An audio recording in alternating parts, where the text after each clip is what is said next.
March 12ನೇ ತಾರೀಕು ಬೆಳಗಾವಿ ಜಿಲ್ಲೆ ಅತ್ತಿನಿ police station ವ್ಯಾಪ್ತಿಯಲ್ಲಿ ಸುಮಾರು ಅತ್ತಿನಿಯಿಂದ 4 ಕಿಲೋಮೀಟರ್ ದೂರದಲ್ಲಿರುವ ಒಂದು ಸಿನಾಲ್ ಹಳ್ಳಿಯಲ್ಲಿ ಒಂದು ಕಬ್ಬಿನ ತೋಟದಲ್ಲಿ ಒಂದು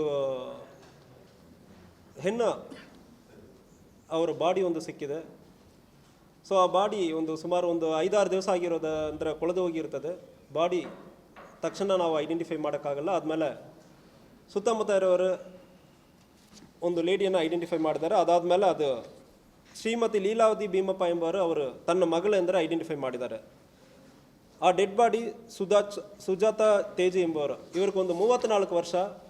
ಸೊ ಡೆಡ್ ಬಾಡಿಯನ್ನು ಐಡೆಂಟಿಫೈ ಮಾಡಿ ಆದಮೇಲೆ ಅವ್ರ ತಾಯಿ ಆದ ಲೀಲಾವತಿ ಭೀಮಪ್ಪ ಅವ್ರ ಜೊತೆ ಮಾತಾಡುವ ಸಂದರ್ಭದಲ್ಲಿ ತನ್ನ ಮಗಳಿಗೆ 6 ವರ್ಷ ಹಿಂದೆ ಗಂಡನನ್ನು ಬಿಟ್ಟು ಬಂದು ಅವ್ರಿಗಿರೋರು ಸಮಸ್ಯೆ ಆಗಿರೋ ಸಂದರ್ಭದಲ್ಲಿ ಅತ್ತಿನಿ ಟೌನ್ ವ್ಯಾಪ್ತಿಯಲ್ಲಿ ಅವರು ವಾಸ ಇರುವುದು ಕಂಡು ಬಂದಿದೆ. ಆ ಸಂದರ್ಭದಲ್ಲಿ ಅದೇ ಊರಿನಲ್ಲಿ ಇರುವ ಕುಮಾರ್ ಕಲ್ಲಪ್ಪ ಅಲವಣ್ಣವರು ಕುಮಾರ್ ಕಲ್ಲಪ್ಪ ಹವಾಲ್ದಾರ್ ಎಂಬ ವ್ಯಕ್ತಿ ಪರಿಚಯ ಮಾಡಿಕೊಂಡು ಮದುವೆ ಮಾಡ್ಕೊಳ್ತೀನಂದರೆ ಎಂದು ಹೇಳಿರ್ತಾನೆ. ಸೊ ಆದಮೇಲೆ ಸ್ವಲ್ಪ ಟೈಮ್ ಆದಮೇಲೆ ಇವರಿಬ್ಬರಿಗೂ ಪರಿಚಯ ಆಗಿ ಸುಮಾರು 5-6 ವರ್ಷದಿಂದ ಜೊತೆಗೆ ಇದ್ದಾರೆ ಅತ್ತಿನಿ ಟೌನಲ್ಲಿ. ಇವನು ಇತ್ತೀಚೆಗೆ ಮದುವೆ ಮಾಡ್ಕೊಳ್ಬೇಕು ಮತ್ತು ಆಸ್ತಿಯನ್ನು ಕೂಡ ಇವರ ಹೆಸರಲ್ಲಿ ಶ್ರೀಮತಿ ಸುಜಾತ ಹೆಸರಲ್ಲಿರೋ ಆಸ್ತಿಯನ್ನು ಕೊಡಬೇಕಂದ್ರೆ ಒತ್ತಾಯ ಮಾಡೋ ಸಂದರ್ಭದಲ್ಲಿ ಸೊ ಮದುವೆ ಮಾಡಿ ಆದಮೇಲೆ ಆಸ್ತಿಯನ್ನು ಕೊಡ್ತೀನಂದರೆ ಹೇಳಿರ್ತಾರೆ.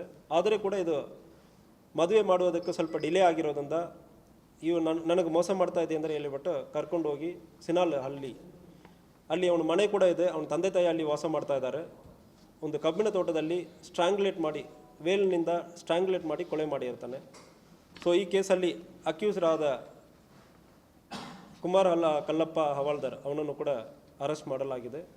ಸೊ ವಿಚಾರಣೆಯಲ್ಲಿ ಇವನು ಯಾಕೆ ಮಾಡಿದ್ದಾನೆ ಮತ್ತು ಈ ಉದ್ದೇಶನೂ ಕೂಡ ನಮಗೆ ಪ್ರೈಮ ಫೇಸಿ ಇದು ಹೇಳಿರ್ತಾನೆ. ಸೊ ಮುಂದಿನ ತನಿಖೆ ಮಾಡ್ತಾ ಇದ್ದೀವಿ.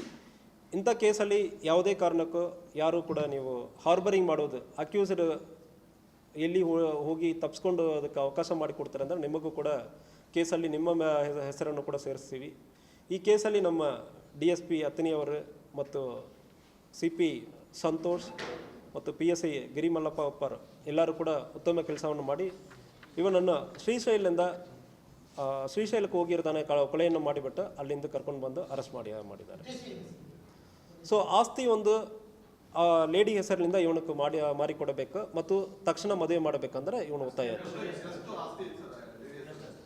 ಸೊ ಮನೆ ಇದೆ ಮತ್ತು ಇನ್ನೊಂದು ಜಮೀನು ಯಾವುದೋ ಇದೆ ಅಂದರೆ ಹೇಳ್ತಾ ಇದ್ದಾರೆ. ಅದ್ರ ಬಗ್ಗೆ ವಿಚಾರಣೆ ಮಾಡ್ತಾ ಇದ್ದೀವಿ. ಇಲ್ಲ, ಇವರಿಬ್ಬರಿಗೂ ಪರಿಚಯ ಇತ್ತು.